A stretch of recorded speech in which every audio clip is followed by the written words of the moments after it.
welcome everyone. This is the rescheduled event from a week ago Friday.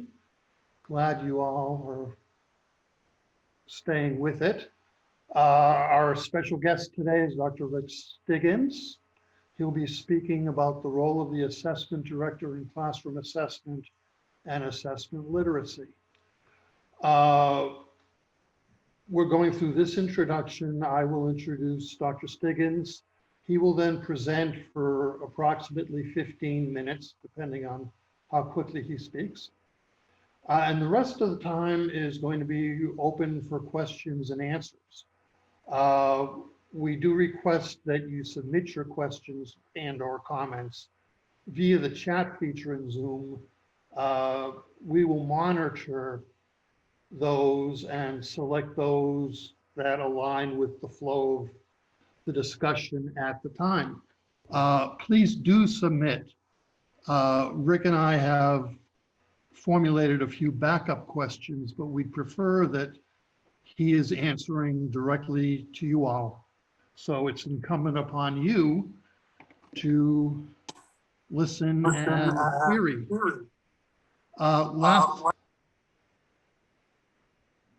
Last point is simply that this session is being recorded.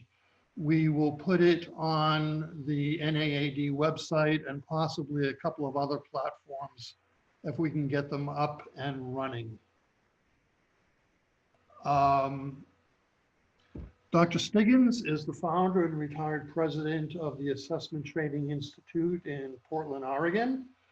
It is a professional development organization. Rick is a strong proponent of assessment for learning, assessment literacy. In fact, he coined those terms, as well as balanced assessment systems and classroom assessment. He's a prominent author of many books, scholarly articles, and training programs on these topics. And with no further ado, here's Dr. Stiggins. Hi, everyone. Thank you, Stephen. I want to begin by apologizing for missing out on last Friday. I'll say no more about that. One of the things about my sort of retirement or semi-retirement is that I've lost my safety net, and I just missed it. I apologize, and I want to publicly thank Alan for filling in so well and stepping in on my behalf to talk some about assessment literacy. But so that having been said, hi, it's nice to be with you from out here on the frontier in Portland, Oregon. What I want to do, by way of a brief opening presentation, is to talk a little bit about assessment literacy and establish beyond a shadow of a doubt why it's so critically important that we think about this at the classroom level. I did coin the phrase assessment literacy actually in an article in Untitled Chapter in 1989. I want to describe for you briefly what it means. The foundation is that assessment is the process. We all know assessment is the process of gathering information to inform educational decisions. Within that context, we think about assessment literacy kind of in two parts. One is, if a person's going to gather evidence to inform instructional decisions, better to have good quality evidence.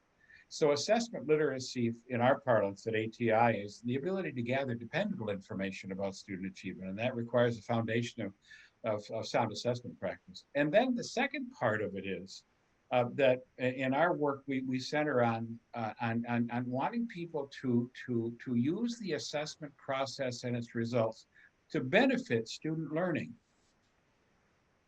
to enhance the learning environment and to promote kids' success. So we want educators to both do it well from an assessment point of view and use the assessment process effectively to promote student academic success. And I might just say a little bit more about what more specifically about assessment literacy as we think about it. And in our parlance, there are four key things that an assessment literate person, as practitioner, is able to do. and does routinely. And the first one is to begin the assessment process with a clear sense of purpose. That is, if assessment is about gathering information to inform instructional decisions in any particular assessment context, we need to be thinking about who's going to use the results and what are they going to use them to do, and then we build the assessment to serve that purpose. The second key to good practice that we want people to understand and embrace is to start the assessment process with a clear vision of the learning target to be assessed. That's what the assessment is going to be reflecting. So the assessment context then includes two things. We start with a clear purpose, we start with a clear target, and we build the assessment to fit that context. And that means the ability to build high quality assessments, that is, high quality assessments in scoring schemes, regardless of the assessment method. So we can gather good data. And then fourth and finally, we want to always adhere, assessment literates always adhere to principles of effective communication of assessment results. So clear purpose, clear target, quality assessments effectively communicated. And there's a foundation of understanding that goes with being able to meet those standards. So that's how we think about assessment literacy. And then what I want to do now is to establish beyond a shadow of a doubt why it's important to develop assessment literacy. This is what my life has been about for the last 40 years. Build assessment literacy at the classroom level. 99.9% of the assessments that happen in a kid's life happen at the behest of their teacher day to day in the classroom. Better the quality of assessments, the better the decisions. Typical teacher, our research tells us, typical teacher spends a quarter to a third of her or his available professional time engaged in assessment-related activities. If they do it well, kids prosper. If they do it poorly, kids suffer. We have in hand now about 2 decades of international research on the effect of assessment practices on student learning. And it's a profound effect. The classroom level, formative classroom level of assessment can have a profound impact. As a matter of fact, I'm saying in my writings and teachings now, we can begin to think about classroom assessment as a cause of learning, not merely as a measure of it, if it's done right. Dylan Williams has said in print, he thinks we could quite literally double the rate of student growth through the careful and continuous implementation of clearly understood formative assessment for learning principles. It's powerful stuff. But I want to just take that importance thing one step further. We have provided for you, Stephen has provided for you, and Jeffrey has provided for you a small chart. It's in the chat room at the bottom of the Zoom thing there, that depicts what we call a balanced assessment system. If you could just take a minute to take a look at that. You don't have to go into detail about it. I'm going to describe it for you. So in a balanced assessment system, which is for me a local school district system, we use assessment at 3 different levels. There are users at assessment at 3 different levels. You'll see in the little chart that those are the rows in the chart. There's classroom level users, interim benchmark users, and there are annual users. And notice the columns. In our work, we identify 3 different categories of uses. There's the formative uses, which specifically inform teachers about student achievement so they can make good instructional decisions, so they can manage instruction. A second formative application that we separate out for a purpose is called assessment for learning, and that's where student-teacher teams are the decision makers during the learning. Deep student involvement in the assessment process while they're learning as a second category of uses. Again, formative. And then there are summative uses of assessment at the end at all 3 levels. Within the cells of this table, I've identified key decision makers, key decisions to be made, and briefly, the nature of the evidence that they need to do their jobs. Each cell of this table makes a unique contribution to student academic well-being that the other cells can't make. By way of importance, I just want to ask you to imagine the dire consequences for students and the quality of instruction, student well-being, and if the evidence being gathered in any one of those cells misrepresents their achievement. See, my point is, a foundation of assessment literacy is critical in every cell. Our history as a measurement community is to concentrate on the quality of assessments at the lower right. I get that. It's just that that's not where most of the assessments happen. Those have to be of high quality, and that's the world that you and I really clearly understand. But my point is that in a balanced assessment system, a universal foundation of assessment literacy is just critical. So, the problem in that context is that it continues to be the case that the vast majority of teacher and administrator preparation programs continue to lack the kind of assessment training needed to put that foundation in place. So it's the case that teachers typically have not been given the opportunity to develop the assessment literacy that they need. There are noteworthy exceptions to that, for sure. But we know what teachers need to know. We know what they need to understand. We know what they need to believe. We know what they need to do. There's no question about what needs to be in place. All they need is the opportunity to learn. And if you guys can help with that, that's wonderful. And I'm going to talk about how you can do that in just a minute.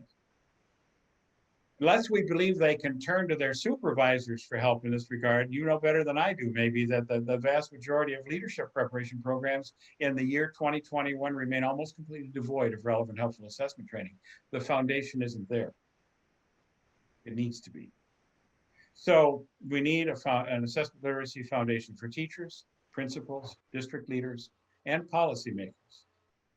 Well, it turns out that there are good resources available to help with this, to help develop assessment literacy. I don't want you to be thinking that somehow you need to train them. I want to say a little bit more about that. As test directors, I think one of your assignments, I would guess, would be to translate what we know to be high quality measurement standards into common sense ideas that any teacher could apply on a routine basis. Now, we've done that in our professional development programs at ATI, and I'll talk about those in just a second. But what we've got to understand is that matters of assessment quality at the classroom level aren't about estimating anything by way of validity, reliability, or fairness. But that doesn't mean teachers can't be taught to maximize validity, reliability, and fairness. And so what we've done in our professional development programs is to translate those accepted standards of assessment quality into those common sense ideas. That's very doable. And anything you can do to help with that translation will be helpful to teachers. What we need to seek is opportunities for them to learn. Just opportunities to learn.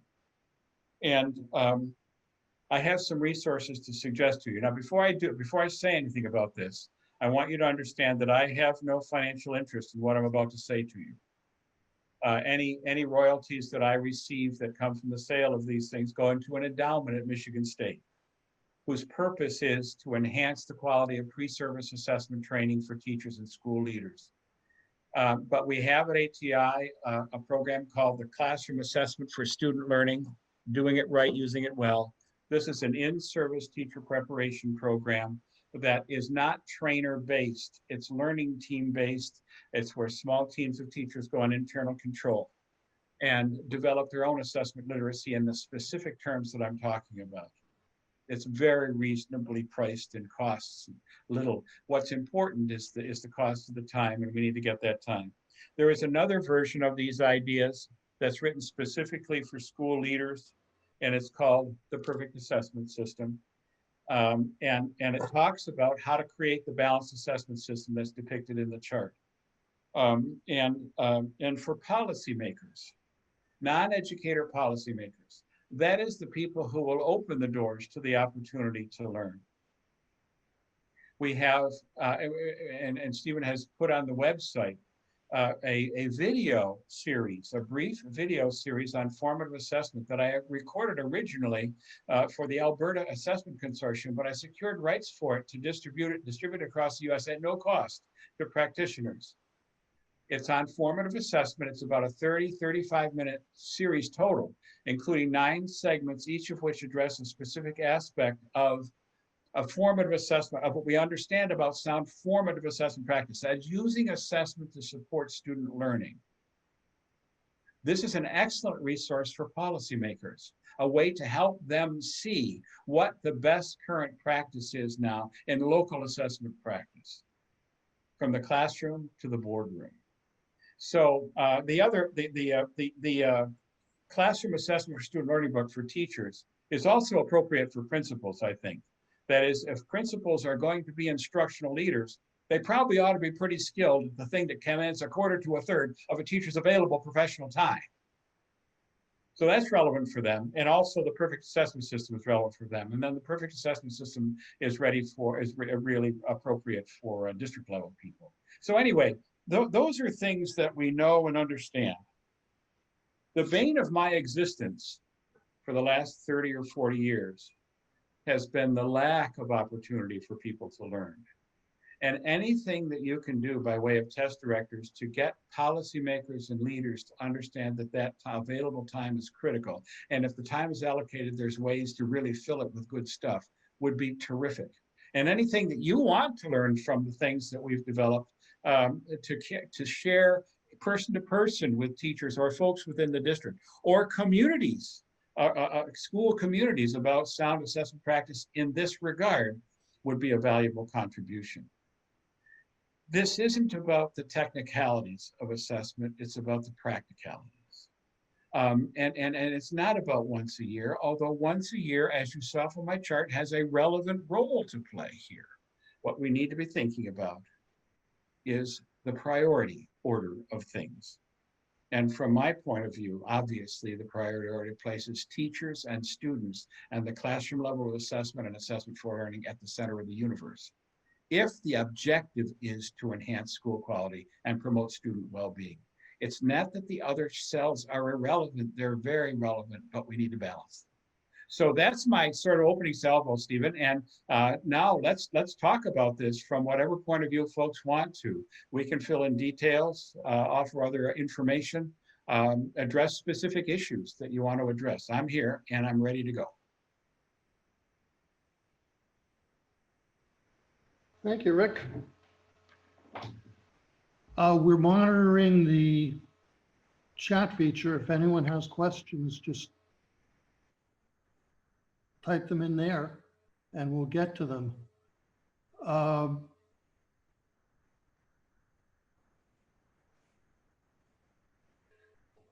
One of the issues that I've encountered over the years is distinctions between formative and interim assessment, Rick. Yeah. Can you, from your point of view, can you briefly explain the difference between the two and the pros and cons of them? Notice that in the chart, they both have entries in the formative column. So I think of them both as formative assessments in the sense that we define formative as the use of assessment to support student learning, not judge its sufficiency as in a summative sense. So it has to do with both frequency and the difference is about frequency and breadth of focus. Formative assessment in the classroom for a teacher typically centers on a building block of competence that's directly and immediately relevant. The question that I want teachers to be asking, as you'll see in the chart, is for my students, what comes next in the learning? And I need to make decisions about that every 3 to 5 minutes, typically. So I need to have access to that frequent, narrowly focused information. Interim assessments happen periodically. And so they tend to focus on a broader array of learning targets. But once again, with the purpose of asking relatively more programmatic or across classroom questions about what comes next in the learning. So it's a matter of, the difference for me is a matter of immediacy versus periodic, and narrowness of focus versus breadth of broader focus. Is that helpful at all? Both are really helpful. Incidentally, the research that I talked about centers that links formative assessment to profound gains in student achievement is typically formative assessment done at the classroom level, not so much at the interim benchmark level, but the interim benchmark level is filling in too with good evidence of positive impact. Let me try to get a related question, sort of a different dimension. Can Right, you okay. distinguish between informal and formal assessment? In other words, I sometimes think of formative assessment as including those ad hoc, you're looking out at the students and the students are blank. Opportunistic, yes. Yeah, as opposed to having a pre-formulated multiple choice item to test a particular concept or piece of knowledge. Both can provide useful information in the classroom on a day-to-day basis. If it's going to be an interim one, it's going to have to be pre-prepared and organized and ready to administer across classrooms. Right. But for me, I also include the formal and informal in the classroom level of assessment too, as relevant sources of information, depending on the context, the purpose, and the target. Yep, I do. Okay. Yep.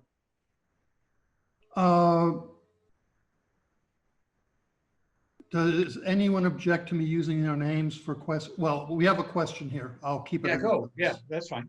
Give me the name. That's okay, if that's okay with you. What would be your recommended first steps on this journey? The formative video series. For Okay, sure. they're readily available, everyone. Readily available. You can download it. It's available on my website. It's available on your website, rickstiggins.com. Just to get the conversation started about the breadth. And I addressed the balanced assessment chart in one of the segments of that series. So it was really good starting place. Then the next place then depends on the context. For teachers, there's on my website, there are some other videos if you wish to load. Take a look at them and show them maybe in some in-service sessions. And the idea is to, and for teachers, is to let them know that there are really, really good ideas available to them if they're willing to invest some time to learn. From a principal's point of view, the same thing is true. There are really wonderful support resources available, but as I'm kind of thinking out loud in response to the question, the video series at the policy level, the video series at the district level, the video series at the policy level, at the classroom level, but at the policy level, we need for people, school boards, to understand that the opportunity to learn is critical here. To understand that many of us came, you probably somebody went to teacher school too, as I did, and you remember what the assessment training was like. In many cases, it's better now, but not everywhere, not nearly everywhere. And so there's a gap that has been created that can be filled with the opportunity to learn. So another good first step is to say to school boards, for example, we need opportunity. We need to allocate resources, time for people to learn. Given the time, the Castle book's available. It costs like, I don't know, $30 or $40, I don't know, per teacher. And teams of 6 or 7 people can get together and learn it on their own. You don't have to have some highfalutin consultant popping in, popping off, and popping out again. It's local, it's friendly, it's usable, it's based on professional learning team wisdom, professional learning community wisdom. So those are good starting places. Get the time allocated, but do start the conversation with that video. Yep. Another person asks, many test directors are not psychometricians, Right. and many are more administrative logicians rather than policy or instructional development staff. Can you talk a little bit about what test directors at the district level can do practically to accomplish these goals? My answer is the same. Start with the video. And if there are people who want to learn, provide them with the opportunity to learn. It's a good news to me that you're not psychometricians, because often those who have strong technical backgrounds have difficulty understanding that thing that I said about translate very sophisticated Cooter-Richardson reliability coefficients into practical ideas that people can use on a day-to-day basis. You know, if you don't have an assessment background and you wanted to take a look at some of the practical ideas to share, I mean, get a copy of the Castle book, the Classroom Assessment for Student Learning book. This is all identifiable on my website, or I can provide detail to Steve. I already have, maybe, I don't remember, but study the guide yourselves and pick up the practical ideas. You know, here's what it translates into. When we want to help people understand how to create a quality assessment, we say there are 4 steps that you need to take. One is, given the learning target to be assessed, pick a proper assessment method. It turns out we have different methods at our disposal. Some work with some targets and some don't.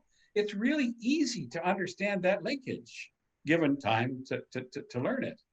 And then the second thing is to plan an appropriate sample of student achievement. Every test is a sample of all the questions we could have asked but didn't have time for. How do you sample appropriately and efficiently? Well, that's all very practically understandable.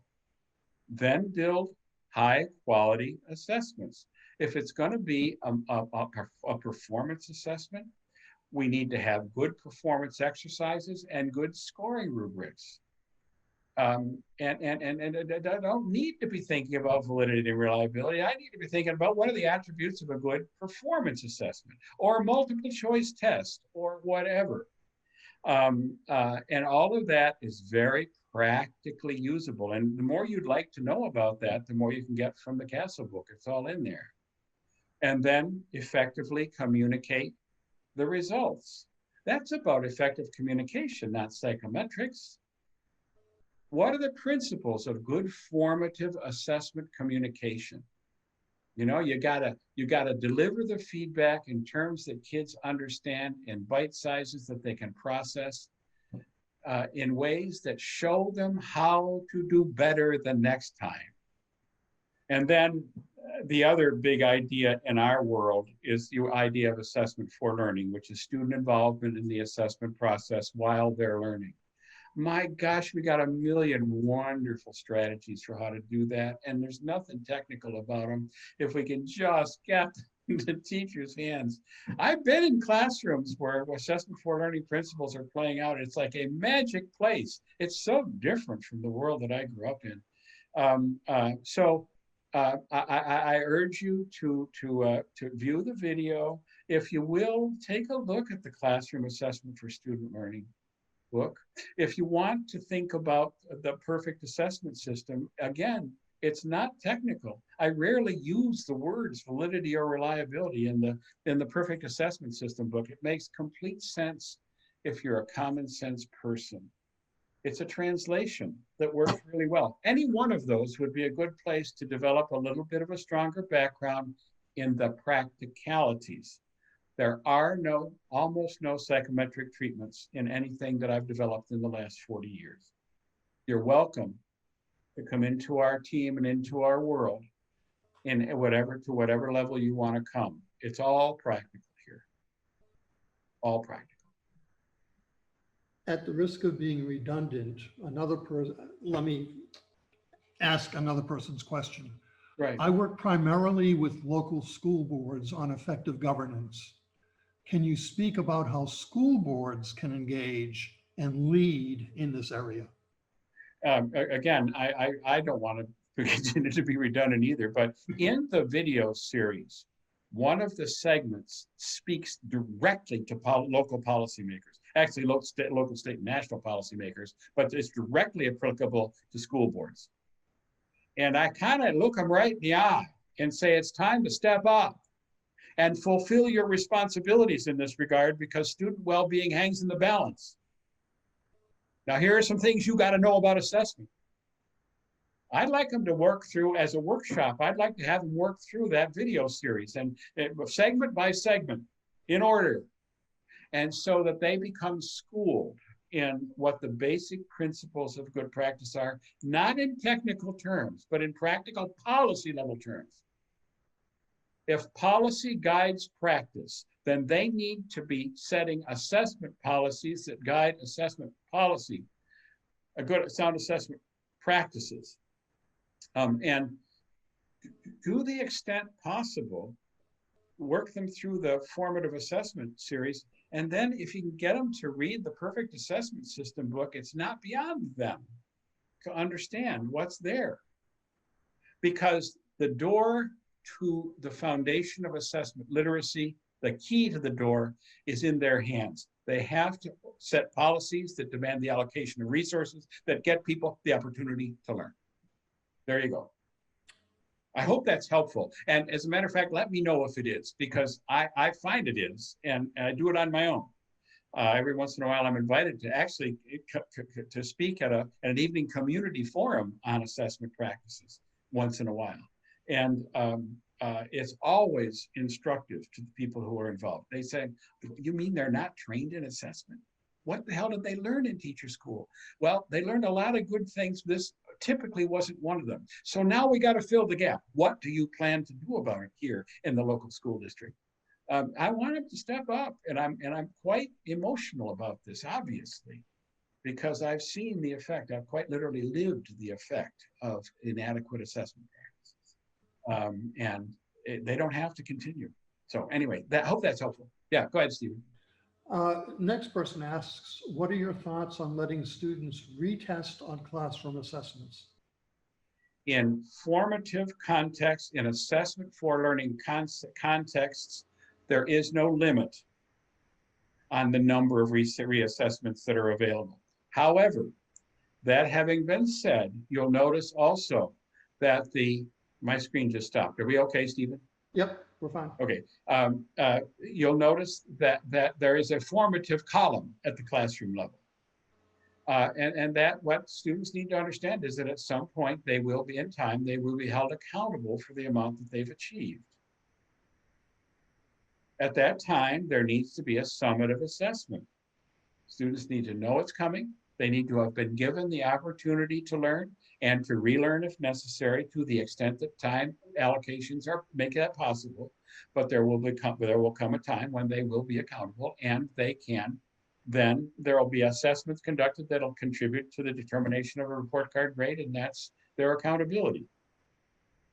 Now, to the extent that a teacher has resources in time and opportunity for a student to be given an opportunity to retake a summative assessment, my philosophy is they need to be given specific work to be done in between the two, and they have to provide proof that that work has been done. And then if there's time and it's within the resource allocation time, the time allocation of the teacher, then a retest is fine. But it's a retest having been given the opportunity to learn more and done the work associated with learning more before retest. I hope that's helpful. I think it is. Yeah. On a related note, another member asks, what are your thoughts on a minimum grade on assessments that are not completed by a student? For example, a 0 is not given on an assignment not turned in by a student. At the end of the grading period, a score of 45 is given to the student in place of the 0. Let's see. First of all, I need to issue a disclaimer here. I'm not good on the instruction side. I'm good. You should think of me as Rick, the assessment guy.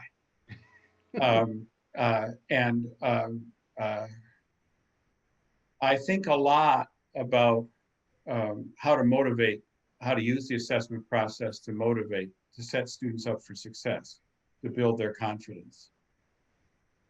For me, now, that having been said, that's my disclaimer. I'll tell you what I think about this. But I may go beyond my supply lines in asserting what I'm about to assert. I think of homework as practice. The message I want to deliver is homework is practice. You do the practice, you learn. You don't do the practice, your responsibility, step up or down. But what counts in the determination of grade is your performance in the summative assessment. So zeros for any purpose associated with homework makes no sense to me. That's practice. You either do the practice or you don't. You don't do it, that's your decision. If you practice and work with me, I will make sure that you master the learning targets. And the grades will take care of themselves. Now, that's just my personal philosophy. If a student doesn't take an assessment, then there's no evidence upon which to decide what the grade should be. That should be, in my opinion, an incomplete. Not a 0, not a 45. I have no evidence upon which to judge the quality of your performance. Sorry. Take the assessment. Show me your learning. If I don't have that evidence, I can't make a decision. And I won't. And I'm sure as heck not going to do something arbitrary like assigning a 0 to anything. It just doesn't work for me. Now, we may have legitimate differences of opinion about that. But I want to fix the responsibility, and I want to fix the responsibility on the student in an environment that gives them the support they need to become confident learners, so they'll take the risk of trying because they'll probably succeed. And once I can get them on a winning streak, I can get them anywhere. The whole idea of assessment for learning is to show students that they can do it. And once I get them on a win, then I want to build on that win. And the Castle book describes 5 million different ways that I can do that if I have them at my disposal. But if I don't know what they are, then I can't use them.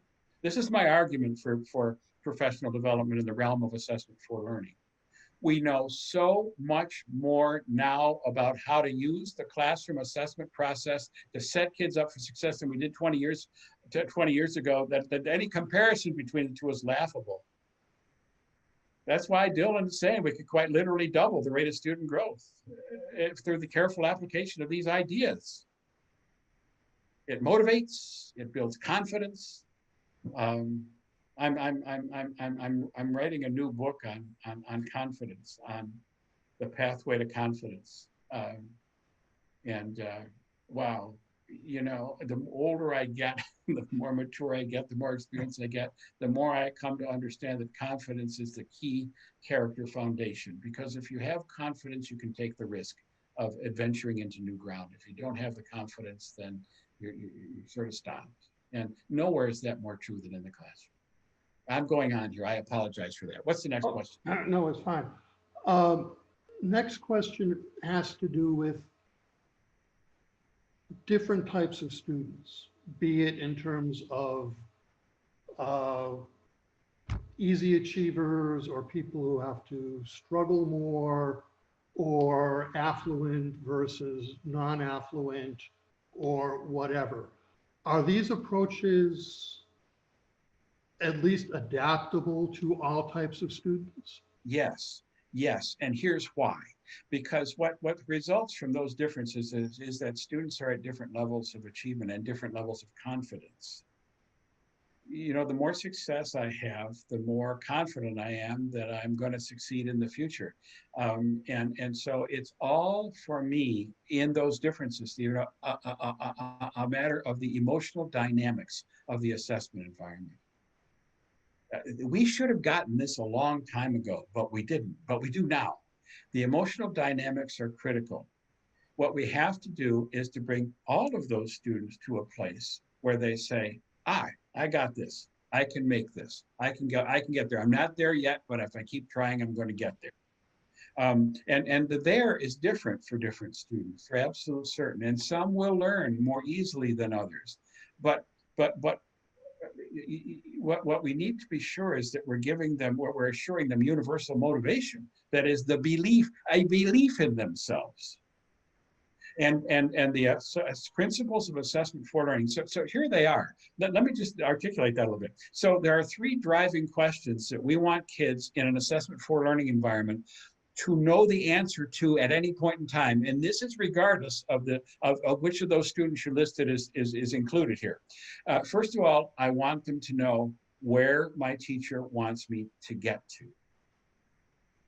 Secondly, I want them to know where am I now in relation to that. And thirdly, I want them to be asking the question, how can I close the gap between those two? Notice where the locus of control resides. I need to figure out how I can narrow the gap between the two. Now, they have a wonderful partner in their teacher, but the locus of control needs to reside within them, regardless of where they are in their current level of achievement or how easy or hard it is for them.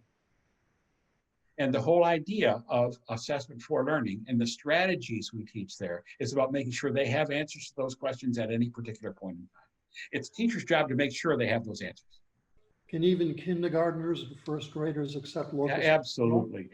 Absolutely. Yes, indeed. Now, it has to be tailored to their context. It has to be tailored to their context. The language needs to be kindergarten language, the learning targets, kindergarten learning targets. Yes, absolutely. They can know, they can be in on it. That's the thing. It isn't teacher versus student, it's teacher-student team in the presence of an agreed upon target. So we know where we are now, and let's see how we can close the gap between the two. You know, and once kids begin closing the gap and the confidence begins to grow, oh my gosh, it's quite something.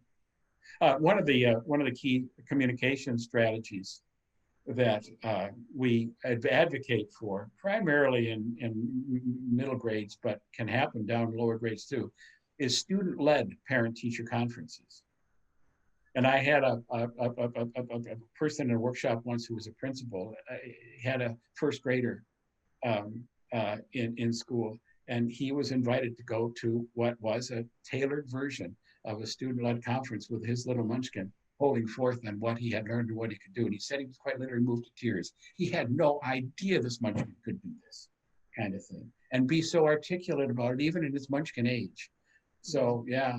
Oh my, yeah. So, yes, they can. Yes. Excellent. Along the same lines, a member writes, are there any specific suggestions, or have you seen successful examples of using formative assessment, classroom assessment for learning for purposes such as MTSS and RTI, or other things when there is often reliance on commercial interim assessments? Or do you think this is not a viable option? Oh, I think they're viable options if they fit into the context.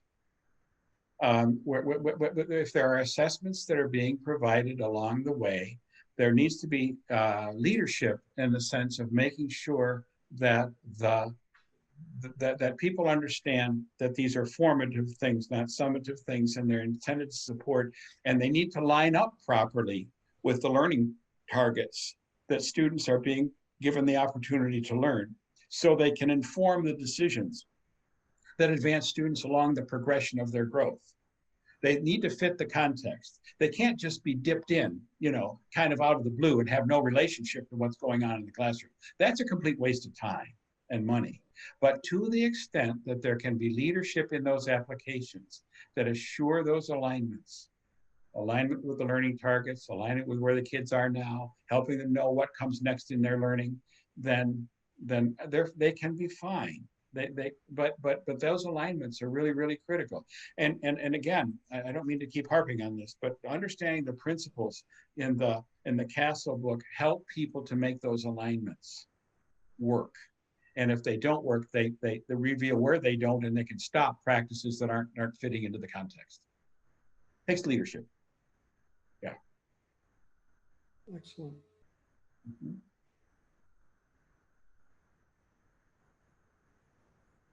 Again, back to the role of the district level assessment directors. Yeah.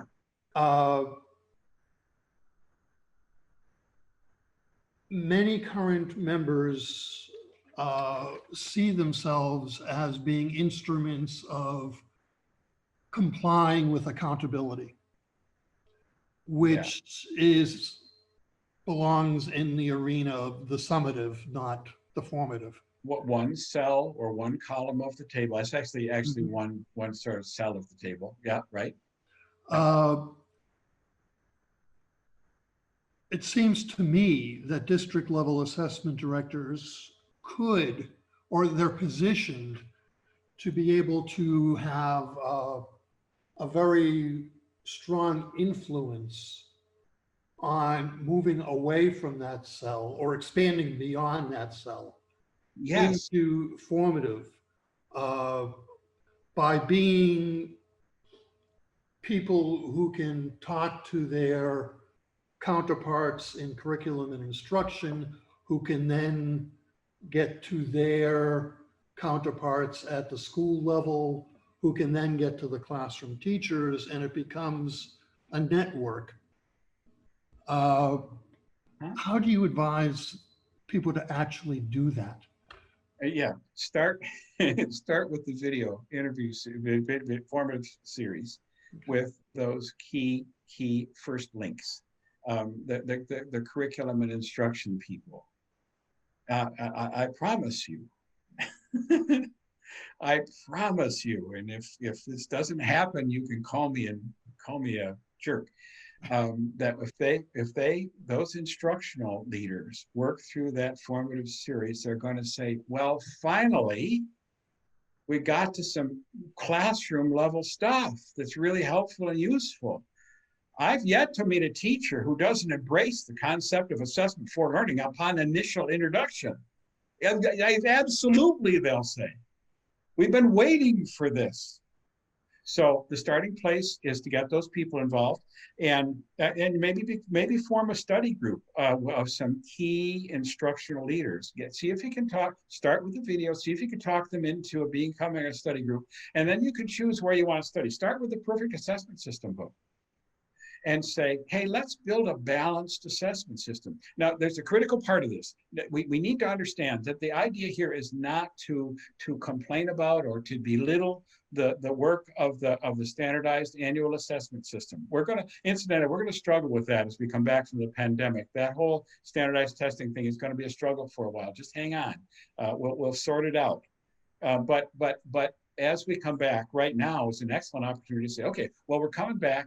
How about if we acknowledge that that's going to be part of a balanced system, but how about if we go for, at the local level, go for a balanced system? How about if we go for it? And let's look at the perfect assessment system that Rick wrote about, and let's work through it chapter by chapter, and see if there isn't a way for us to see a pathway from us to the building supervisors to the classroom, or to the policymakers, so we get some time allocated for professional development. And you can begin the planning process as you engage those people. It's like a district instructional leadership team going for balance. Oh my God, it's my dream that you guys would do that. And then if you need help, call me and I'll talk with you about it. I'm available for that. I'm semi-retired, fishing on occasion, and I have time to talk on the phone if you want to talk about these kinds of things. But that's a good place to start, a very practical place to start. Make a team, make a learning team around the idea of balanced assessment. Start with the video series and then go from there. I think it'll be automatic. As an extension, let's see if we have time for two more questions. Okay. At least two more. As an extension of that, if it comes down in practical terms, given your experience, between a school district personnel developing their own systems from scratch, or selecting professionally developed pieces to assemble into a balanced system, what do you think? What are your thoughts on that? First of all, to start with the learning targets, make sure our learning targets house is in order, our standards house is in order, and then so that's what needs to be assessed. And then to the extent that we can find already existing assessments that are of high quality, and don't assume they are, you have to verify their quality. And they fit into the balanced system that you want to use, like for example, some interim assessments, plug them in. But I want them to be of high quality, and I want them to fit the context. The context is purpose and target in every case. That having been said, I'm okay using those if they're of high quality and they fit. But the foundation of this is going to be assessment literacy at the classroom level. And that's not something, we in the measurement community, I've noticed this a lot over my career. Our tendency is to want to help them by giving them the assessment. I've had leaders in the field say teachers aren't capable of doing this kind of stuff. Hogwash. I've watched them do it. I've helped them do it. Of course they can, given the opportunity and the foundational learning, of course they can do it, but they got to be given the opportunity. So I want foundation. So teachers are going to be designing and developing most of their own assessments or selecting them from instructional materials. They need to be able to verify the quality and then use them productively in formative and summative ways, assessment for learning ways. That requires a foundation of assessment literacy in terms that I'm talking about. You can't build it for them. You can't take care of their needs for them.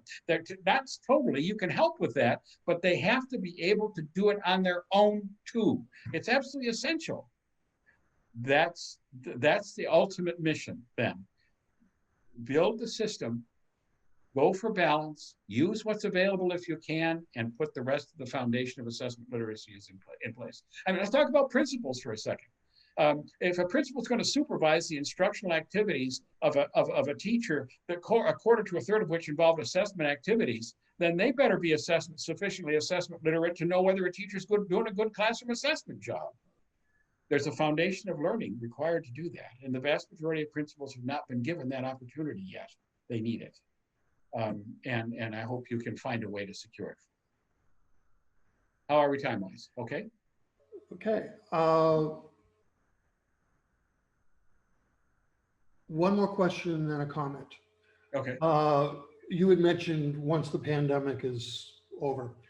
This question relates to that. As students come back to in-person learning in the fall or even the spring, we know there are significant learning deficits for many students. Are there any implications for the approaches to classroom assessment? Absolutely. I think that without a doubt, the biggest crisis we're going to face in the next 2 or 3 years in American education is the vast range of achievement that students are going to bring back to school with them. Right, you're watching the dropout rates, and there are going to be some kids that haven't grown at all, and the range is going to be massive. And it's going to be incumbent upon us to detect as much of that as we can in order to meet student needs. Now, you can't do that once a year. There isn't a test in the world sufficiently sensitive to do that. Teachers are going to face this challenge head on. The more help we can get them in both in tools and in personal classroom assessment wisdom, to be able to do that detective work effectively, the easier it's going to be. But we're going to face huge range of achievement, and it's going to place a major assessment challenge in teachers' hands, and they're going to need help with it. And I'm saying that means they need at least the foundations of assessment literacy. Hey, as test directors, depending on your background, if you want to extract some stuff from some of the guides that we've developed and just do some workshops on some of that stuff, then you certainly can do that. Our materials are designed to help with that for sure. They're the best I've ever seen, but anything you can do to help teachers face this challenge will be appreciated, and it's going to be big. It's going to be big. It's going to be a huge problem for us. A comment from a member. Yeah. Agree, the person writes. Multi-pronged approach is needed. Another place to start is by using PLCs as the engine and place to introduce better assessment feedback processes and practices. Yes, Principals need to expect high-functioning PLCs. yes, Use the 4 questions along attributes of perfect assessment system and model evidence-informed decision-making. Show how instructional agility is what ultimately you want teachers to build up so that they can meet the needs of the students in front of them. increasingly diverse needs of students. Yeah, we've developed our professional development programs for use in the PLC context, built around PLC contexts. So it's content within that context that we've been trying to work, and I think productively. So yes, I agree with that comment completely. Wonderful. Good work, good thinking. And that gets us to just about 2 o'clock. So let Wow. me take the opportunity to thank you on behalf of all of NAAD